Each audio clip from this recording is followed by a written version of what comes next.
नमस्कार, स्वागत आहे तुमचं पुन्हा एका नवीन व्हिडिओमध्ये। तर नमस्कार मंडळी, कसे आहात सगळे। तर आज पुन्हा एकदा असाच एक स्टोरी टेलिंग व्हिडिओ म्हणून घेऊन आले। स्टोरी टेलिंग टाइपच व्हिडिओ हा असणार आहे। तर आज व्लॉग वगैरे काही नाही, तर काही गोष्टी तुमच्यासोबत शेअर करायच्या होत्या जे की मी काल सुद्धा मिनी व्लॉगमध्ये तुम्हाला म्हणले होते।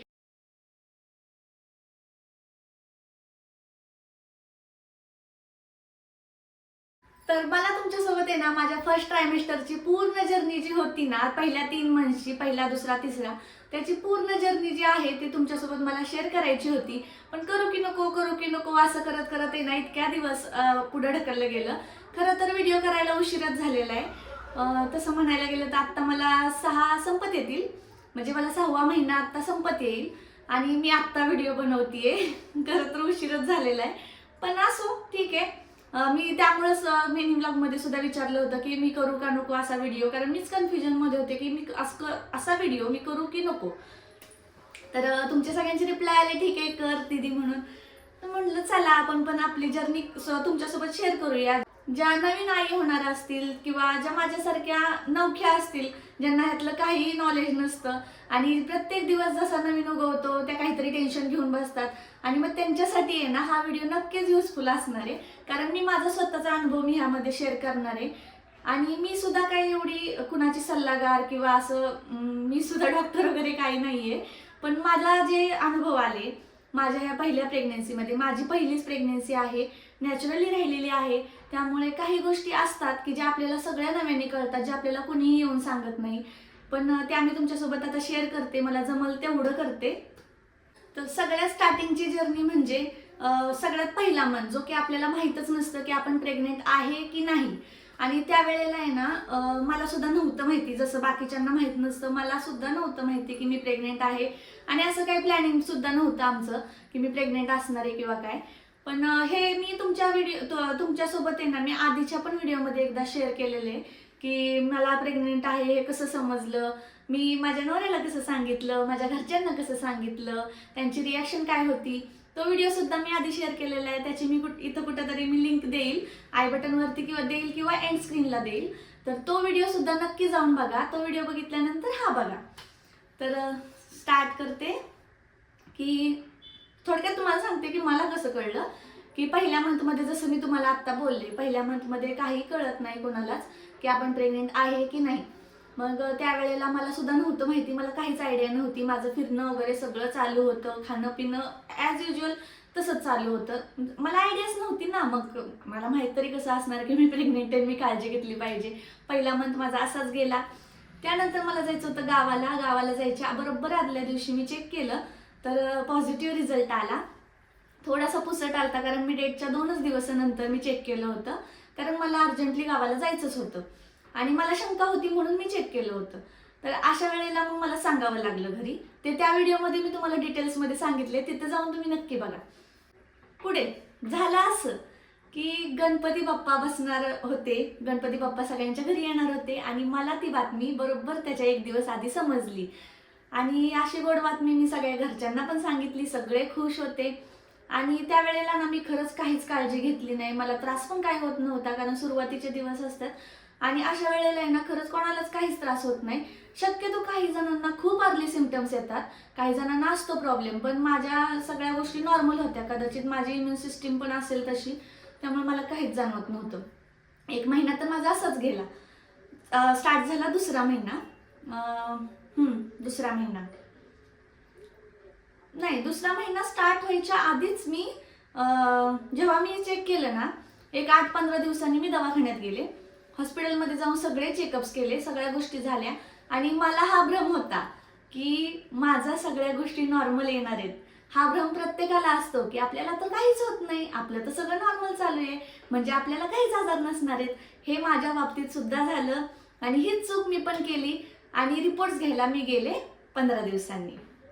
मला हॉस्पिटलमध्ये सगळ्या चेकअप झाल्यानंतर मला असं वाटलं की आता माझं काहीच प्रॉब्लेम नसणार आहे, मग मी कशाला ना रिपोर्ट्स घ्यायला लगेच जाऊ, म्हणून मला 15 दिवसांनी सोनोग्राफी करायला बोलवलं होतं। तर मग मी म्हटलं ठीक आहे, सोनोग्राफी जेव्हा करायला जाईल तेव्हाच मी रिपोर्ट कलेक्ट करेल, रिपोर्टमध्ये असं आणखी काय असणार आहे, माझं तर सगळं नॉर्मल आहे, मी तर एवढी हेल्दी आहे। म्हणून कधी सर्दी खोकला सुद्धा होत नाही आपल्याला साधा। आणि मग एवढ्या हेल्दी असणाऱ्या मुलीला अचानक काय होणार आहे, म्हणून ह्या भ्रमात मी होते. तर खरंच तुम्ही ह्या भ्रमात राहू नका. जर तुम्ही प्रेग्नेन्सी प्लॅन करत असाल ना, तर तुम्ही आधीच चेकअप करून घ्या की तुम्हाला कुठल्या गोष्टी आहेत की नाही. आता मला रिपोर्ट्समध्ये नक्की असं काय कळलं की त्या दिवशी मी ढसा रडले अक्षरशः.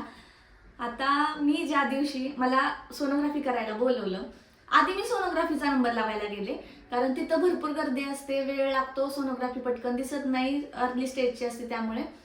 मग सोनोग्राफी झाली माझी. सोनोग्राफीमध्ये फक्त हार्टबीट सगळे ह्या सगळ्या गोष्टी कळतात, जास्त काही दिसत नाही. मग ते झालं. त्याच्यानंतर गेले रिपोर्ट्स कलेक्ट करायला. डॉक्टर सुद्धा ओरडले, म्हणले भरपूर लवकर आलीस तू की रिपोर्ट्स एवढ्या लेट कोण कलेक्ट करतं. तर म्हटलं ठीक आहे, जाऊ द्या आता. तरी पण त्यांनी रिपोर्ट्स दिले आणि रिपोर्ट्समध्ये होतं मला थायरॉइड.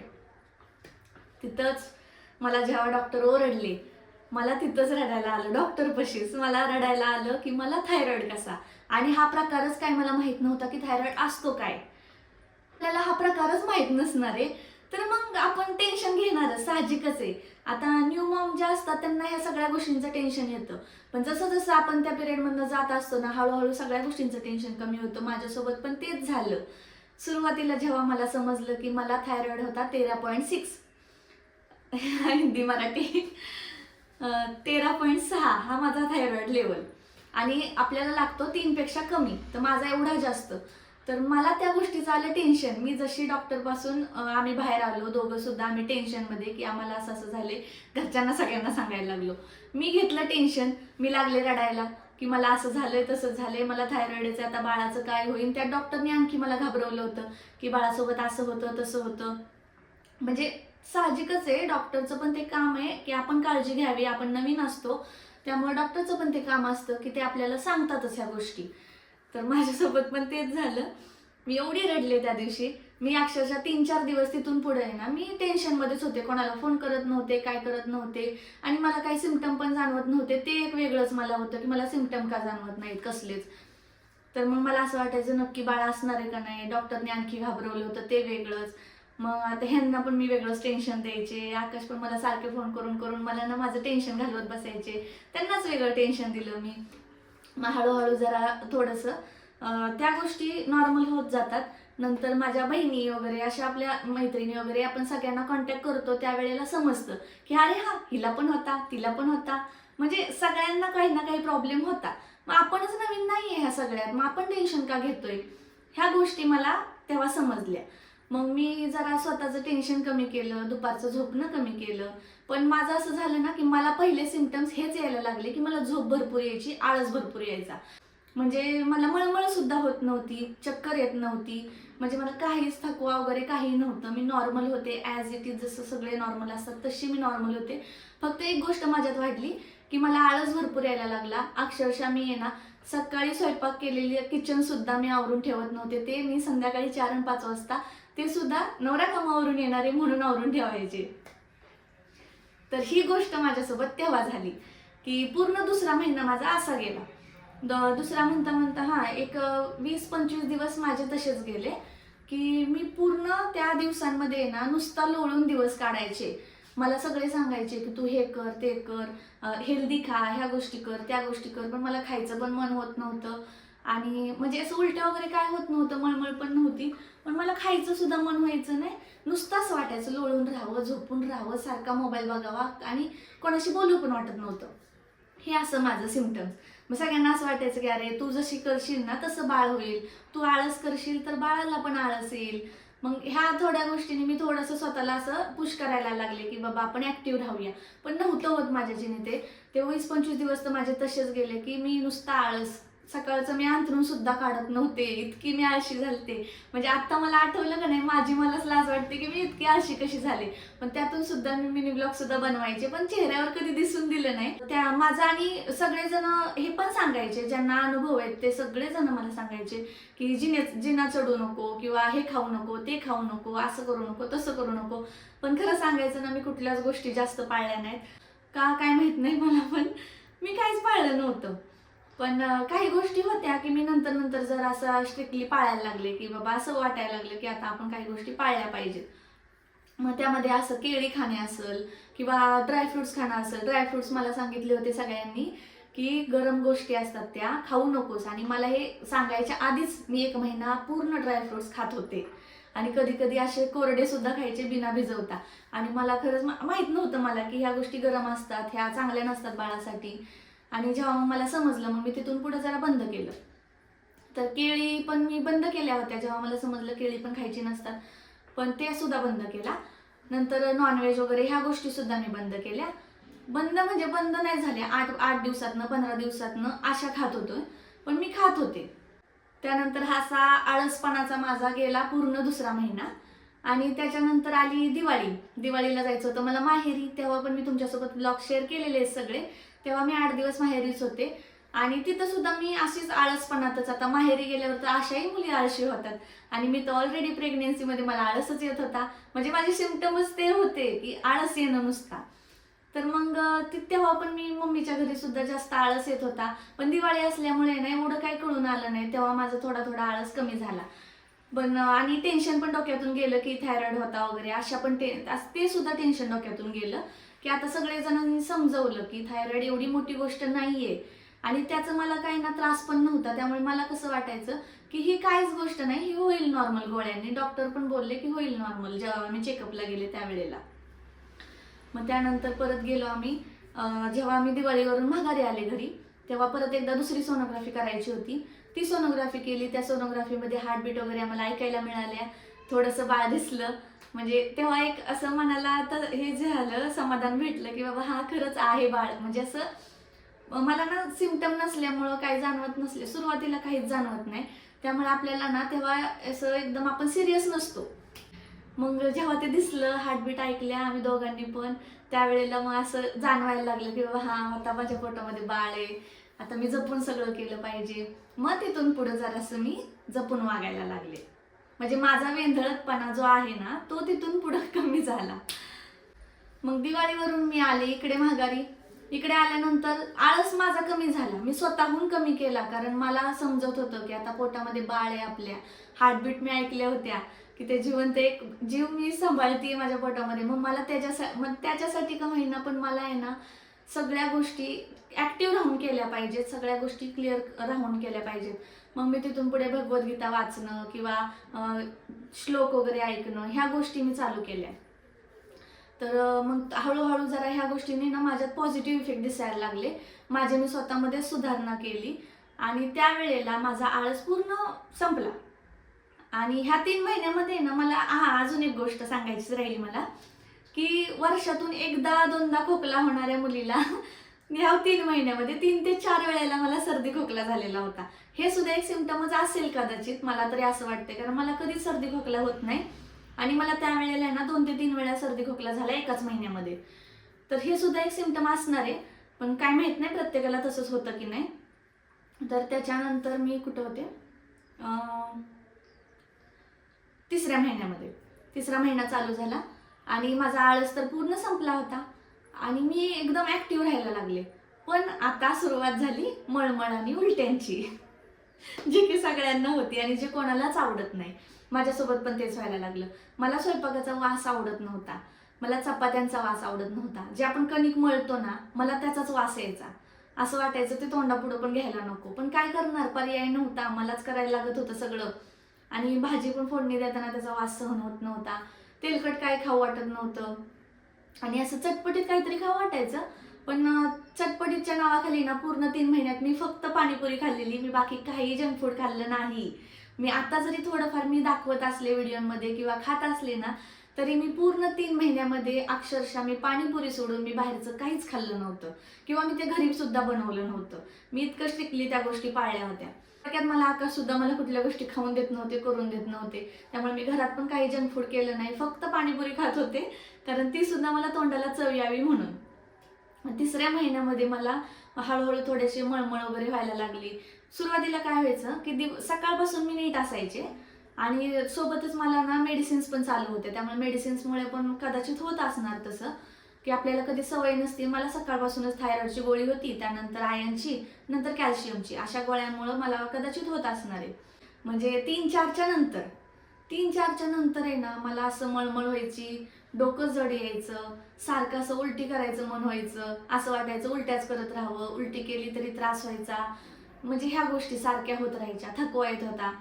पण तरी सुद्धा माझं नॉर्मल रुटीन चालू होतं, सगळ्या गोष्टी माझ्या चालू होत्या. मी काही जास्त असं बेड रेस्ट वगैरे असं काही करत बसले नाही.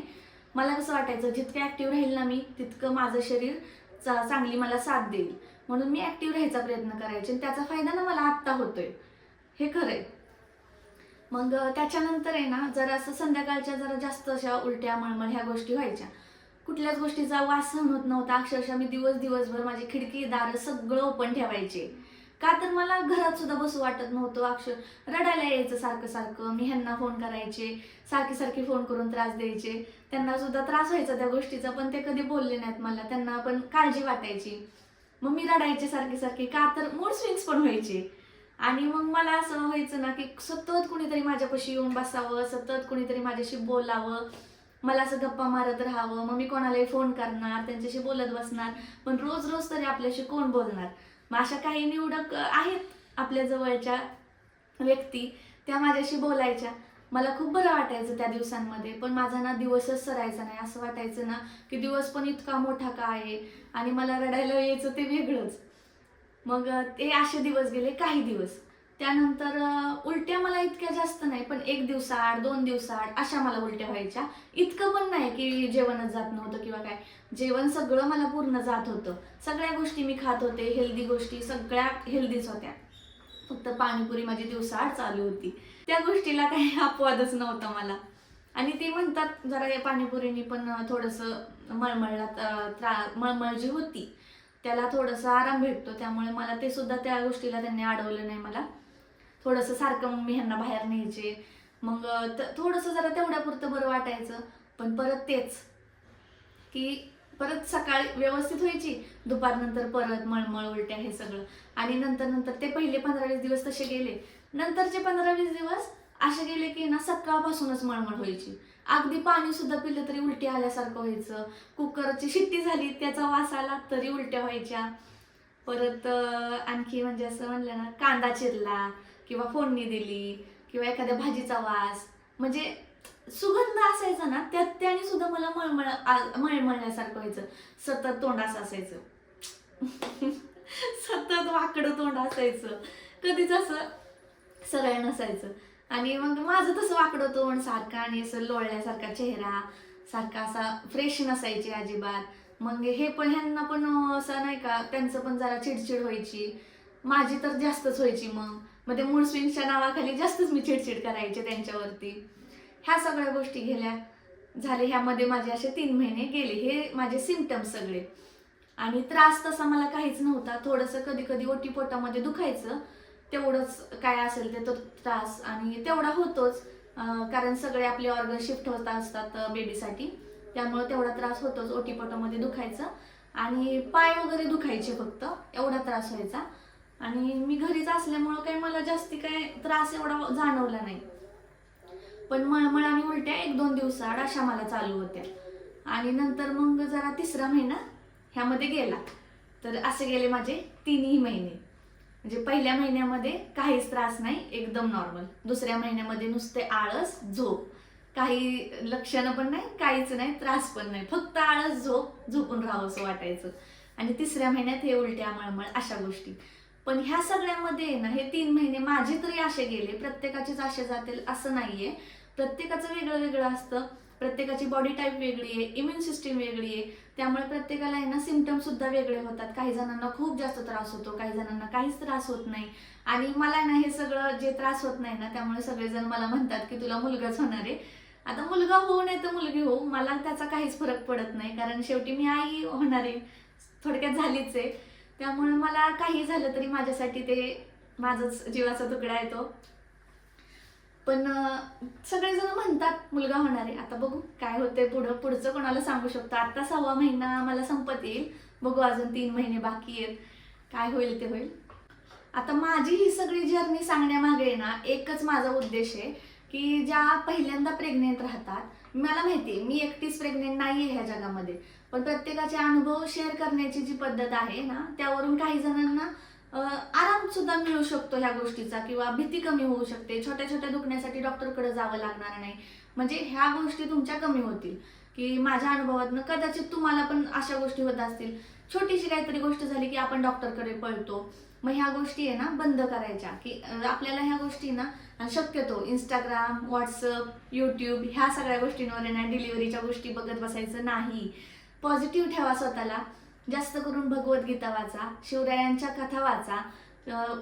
काहीच वाचावंसं नाही वाटलं ना, टीव्हीला बघा. ह्या गोष्टी खरंच उपयोगी पडतात. आपण पॉझिटिव्ह राहतो. आपल्या सगळ्या गोष्टी म्हणजे आळस म्हणा, हे उलटी मळमळ ह्याच गोष्टींकडे ना दुर्लक्ष होतं थोडंसं. आणि जेव्हा उलटी मळमळ ह्या गोष्टी होतात ना, त्यावेळेला मुली काय करतात की जेवण कमी करतात. जेवतच नाहीत का तर उलट्याच होत आहेत. असं ही चूक तर मी बिलकुल केली नाही. मी टाइम टू टाइम खात होते, उलटी का होईना, पण त्या टायमिंगला माझं खाणं चालू होतं. आणि सगळ्यात महत्त्वाची गोष्ट म्हणजे मला प्रेग्नेन्सीच्या एकदम जेव्हा कळलंय ना तेव्हापासून आजपर्यंत मी रोज एक संत्र खातीये. संत्री खाल्ल्यामुळे ना मला असं जळजळचा त्रास जास्त होतच नाही.